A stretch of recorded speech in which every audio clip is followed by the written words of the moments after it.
Una vera bomba è esplosa questa sera a Napoli, e i tifosi sono già in fermento. Sì, siamo tornati con un nuovo aggiornamento caldo, pieno di aspettative e mistero, sul nostro amato Napoli. E guarda, quello che sta succedendo dietro le quinte promette di scuotere le fondamenta del club. Ma prima di dirvi cosa sta per succedere, sapete già come funziona. Mettete subito un like e iscrivetevi al canale. Perché qui riceverete tutte le notizie in anteprima e con l'intensità che meritate. Ora fate un respiro profondo, perché dietro le quinte del Napoli l'atmosfera è bollente. Qualcosa di grande si sta preparando nei corridoi del club e, se tutto sarà confermato, questa notizia potrebbe cambiare completamente il corso della stagione.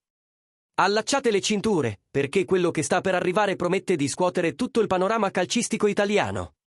E chi sta per indossare la maglia del Napoli è Sam Bokema, il difensore olandese del Bologna che, secondo il quotidiano La Repubblica, ha già un piede nel club azzurro.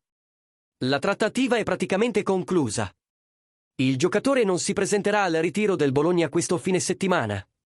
Un chiaro segnale che il trasferimento è solo una questione di dettagli. L'accordo finanziario tra i club è già stato praticamente concluso, il Napoli pagherà 30 milioni di euro fissi, più 2 milioni di bonus legati a obiettivi personali e collettivi, che sono gli ultimi punti in discussione prima dell'annuncio ufficiale. Bokema, che ha sempre espresso chiaramente il desiderio di lavorare con Antonio Conte, firmerà ora un contratto fino al 2030, con uno stipendio annuale di 3 milioni di euro.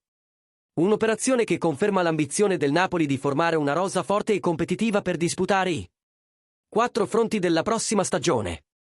Nel frattempo, la dirigenza attende la risoluzione di altre situazioni importanti, come la vendita di Victor Osimhen, prima di aprire completamente i cordoni della borsa per nuovi acquisti sul mercato, tra cui quello di Dan Doie, la cui trattativa con il Bologna presenta ancora una piccola divergenza tra domanda e offerta. Ma con Bokema praticamente assicurato, Antonio Conte guadagna un elemento affidabile per rafforzare la difesa.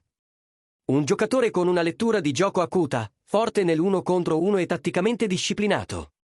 Il Napoli continua a muoversi con intelligenza, bilanciando la pianificazione finanziaria con rinforzi funzionali che elevano il livello della squadra. Ora vogliamo sapere da voi, tifosi napoletani.